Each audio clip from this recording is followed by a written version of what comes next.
Alright, so today's going to be a busy day. We're going to head to Circuit Sports to pick up some control arms, and then go to the warehouse to install said control arms, and then hopefully make it in time to go to Chewerks for an alignment.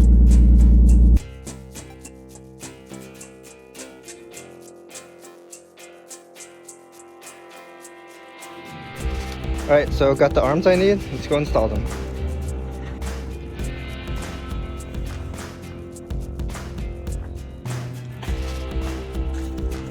Alright, so we got the mid-spring bucket delete link thing that will help me adjust camber and toe.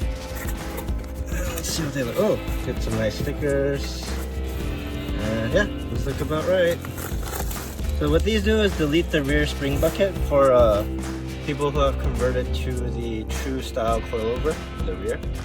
I need these and the SPL lower control arms so I can adjust my alignment settings properly.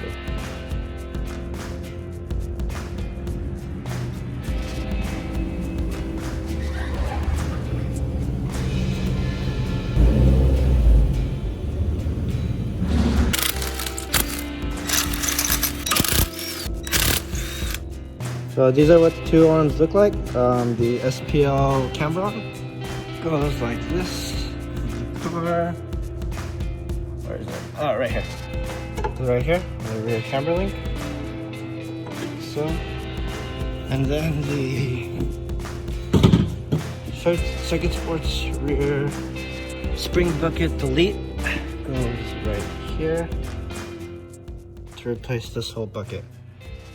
Alright, so just a quick overview of the tools you're going to need. You're going to want an impact gun just to make stuff easier, a ratchet, you're going to want a size 19mm socket, 17mm, and a 14mm socket.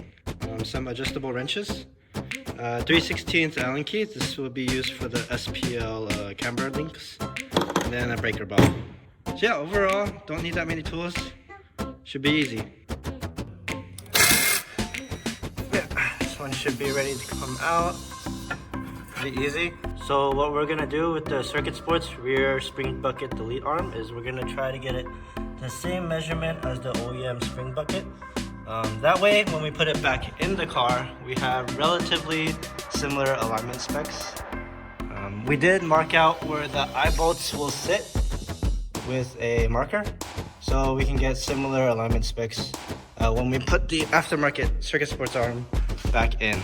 Alright, so we've got this part of the rear camber link out. Now we need to take this bolt out. But actually, what you need to do first is unbolt the sway bar hanger. This takes two 14mm bolts. Now that those nuts are out, we can drop the hanger like that. Make room for the bolt to come out here, like that. Got the bolt out by dropping the rear sway bar hanger, and got the rear camber arm out. Alright, so important thing to note, you're going to use a 3/16 Allen key to undo these Allen bolts. And then you're able to adjust the threaded rods. You're going to want to make sure the spacing between both is kind of similar. If you look at the SPL instructions here, if one end's way too far out or the eyeball's way too far out, it can be dangerous. So you're going to want it kind of evenly spaced between the two. Once you have that, you're going to match it up to the OEM camber link and go from there. Alright, so we got all the arms in now. They look really nice. Overall, the install is super easy. Yeah, you're just going to need 17mm wrench and socket and a 19mm wrench and socket for these adjustment bolts, and then the 14mm socket for the sway bar hanger. Overall, really easy. Yeah, so we're going to put the wheels back on and then go to the alignment shop.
Alright guys, finally home. Just got out of the shower. My hair is like all over the place, but whatever. Man, today was like a really long day. From rushing to pick up the control arms, rushing to install the control arms, and rushing over to Chewerks to get an alignment.